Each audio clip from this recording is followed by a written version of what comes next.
fucking cool. And they would all go, and I remember thinking, imagine people coming to the Comedy Store just to see you. That must be so insane. That's fucking cool as fuck. Oh, it was the coolest because it was all just word of mouth. Yeah, man. Everybody, this is like 84-ish. Before he popped, everybody just knew about him. Rock.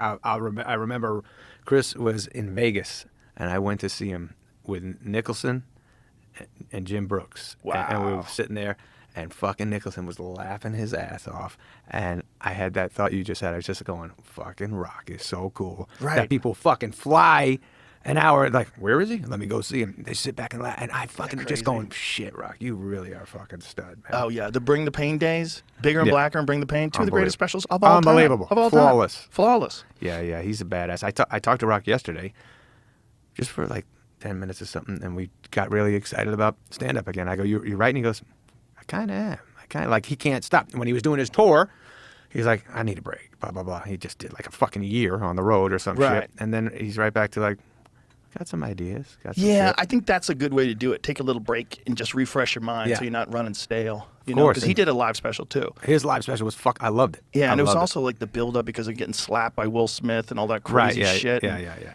I think that was like the best thing that ever happened to him.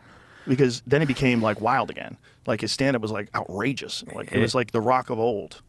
That night was like watching a fucking Super Bowl. He was just like, what? It's a live event? Holy fuck, what the fuck? And then he was a badass, and I think he had some white shit on, and he looked cool as fuck, and you were waiting for him to talk about it, and then he got to it, and he got fucking excited. Well, he didn't talk about it for a while on right. stage. Like he would tell people, if you think I'm going to talk about it, I'm not. Yeah. He wanted to be ready, and he wanted to really think about what he was going to say and how to say it. That's because of where we are in life, where anything you say is fucking on the internet the next day. So he's like, I got to be careful and not blow this shit up. And also, they would ruin the bits. Because people would just tell the bits, and then it wasn't even ready yet. Yeah, exactly. Because if you have a life-changing event like getting slapped at the Oscars, in this most preposterous scenario, the whole thing was preposterous. Yeah.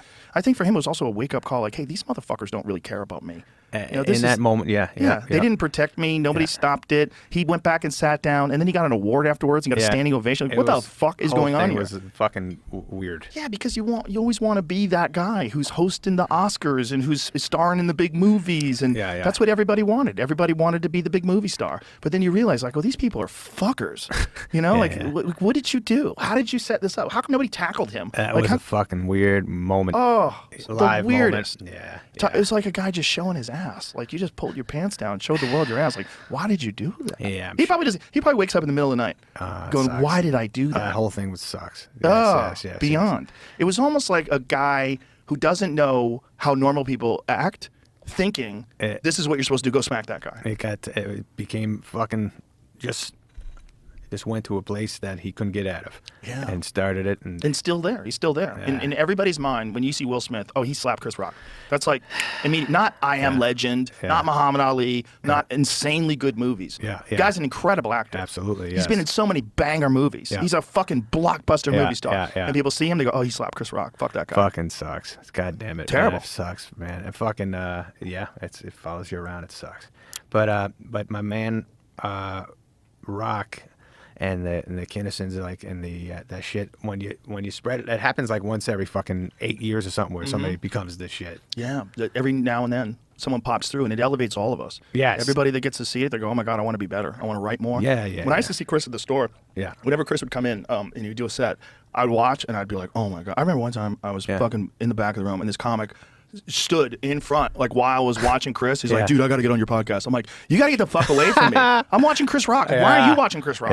He's one of the greats, and he's on stage right now. And you're talking to me. Holy shit. Get the fuck out of here. That's so funny, man. That guy's never been on my podcast this day. I'm like, get out of here. You ruined the moment. Get the fuck out of here. Dude, Rock is never wasted a fucking minute on stage. Always trying shit out. Always either notebook or just trying to remember or whatever. Never fucking got tense with the crowd. Just like, they're not liking this, but I'm liking it, so I'm gonna keep going. Well, he would do this thing where he would go on stage and he would just have raw premises, and he was so comfortable with total silence. Yes. Where it wasn't going well, and then he would catch fire and then start killing. Yeah, man. And then they're like, oh, it is Chris Rock. Yeah. And then he would go right back. He was like using them as like a sounding board. You're right. And he would tell them, like, I'm practicing. You know, the same guy. I remember one time he went on, somebody fucking killed. And he went on, and the first thing he said, hold on, relax. It ain't going to be that funny. Right. They like told him. Yeah, it's not gonna be just that calm funny. down. Exactly. Like, I'm working on some shit. Yeah. But that's how you develop a monster hour. You have to start off with building a structure. Yeah, and man. Get a foundation. Yeah, you fucking, even your first night of the tour, by the last night, you go, now that's my act now. Yeah. The friends who saw you the first 2 nights, you're like, fuck, I wish you would have seen me fucking. Right. A couple weeks later, I figured out that bit. Yeah, you don't want anybody to see you when you're doing a workout set. Like, get the fuck out of here. Oh, man. This is a workout set. Like, this could be terrible. This could end Absolutely. badly. Especially when a buddy sees you eat it like that. What a feeling. Yeah, there's no dismount here. Yeah. Yeah, it's interesting how those guys, like a guy like Rock or Kinnison or Louis or anybody who's just like really killing it. Yeah. It elevates everybody around you. Yeah, man. Everybody gets a little better because of that, because you get inspired. Agree.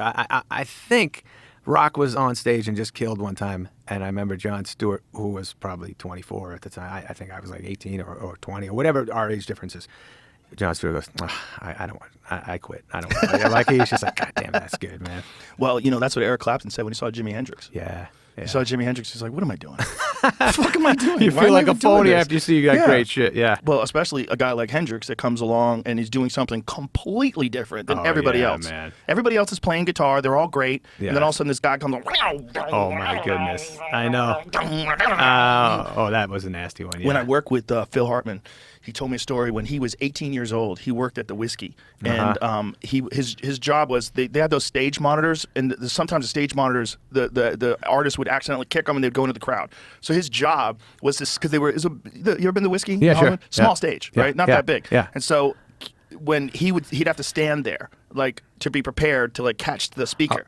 And Hendrix was right there, like where you are to me. Hendrix was, and he was 18 years old. And he's like, dude, it was insane. That's so funny. He goes, man. because Bill could play a little guitar too, but he was watching. He's like, I'm watching literally the greatest guitarist of all time, and he's 3 feet away from me. That's fucking cool, man. Insane. And then Phil did all the album covers and shit. Remember, he used to do the I album? have one of them out here. One of them framed. Yeah. Oh man. One of his album covers. He did a bunch. He's a great artist. He was a very interesting guy. Oh yeah. He could do so many different things. Yes. And he studied, so he made me feel like such a fraud, because he would study his lines and he would have like little post-it tabs, little different colored ones for different scenes, and he have notes and all these different things, and he would like prepare for me. He'd be preparing in the mirror, like doing. Yes. I was like, God, no, he was the pro for sure. Such a pro.